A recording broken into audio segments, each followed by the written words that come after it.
Dyslexic is, or rather dyslexia, is a language-based learning disability.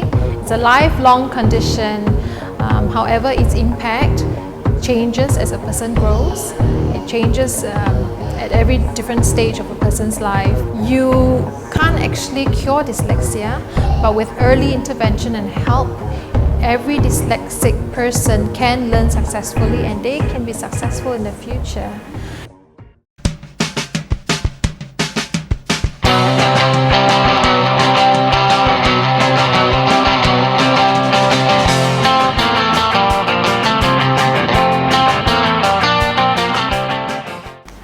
I grew up in Malaysia, and then to further my studies, my tertiary studies, I went over to New Zealand, and that was where I studied a certificate in travel and tourism, and then I did a bachelor's degree in public relations.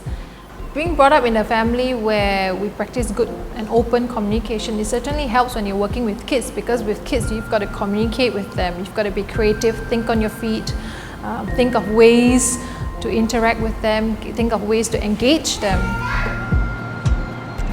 Now, dyslexia is not due to lack of intelligence. However, it does run in a family, so there's genetic factors involved.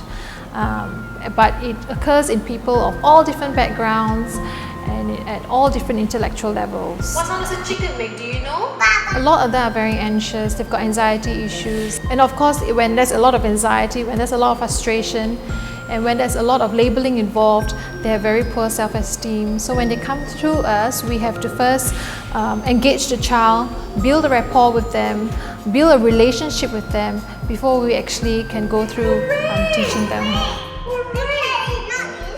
Parents, therapists, school teachers, they are all crucial. We have to all work together really closely.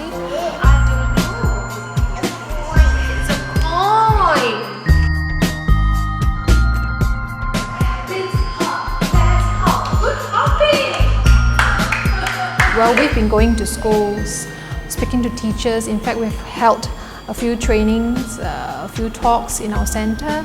We talk to parents, we talk to the public, we talk to kindergarten teachers, creating the awareness on dyslexia.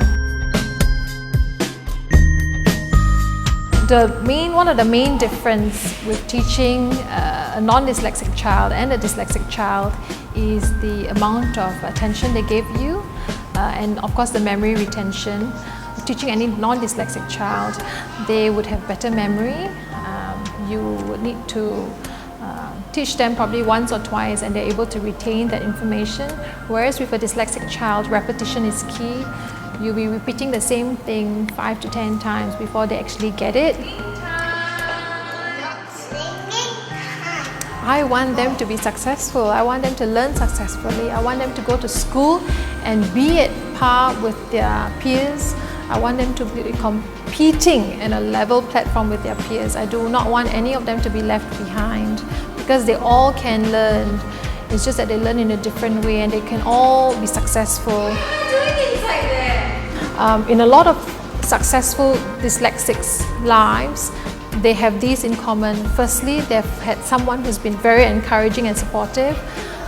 Secondly, they have found an area where they can succeed in, where they're interested and they can succeed in, excel in. And thirdly, they have found a way to help people. You know, so they find themselves being in a position where they're able to contribute. Cross, yeah, that's not that. And she's under the table. Does under start from you? Under. So if we can sort of drive our kids on, push them forward with those common factors in mind, then I mean, we as a child, we as a parent and we as an educator, we have done our job.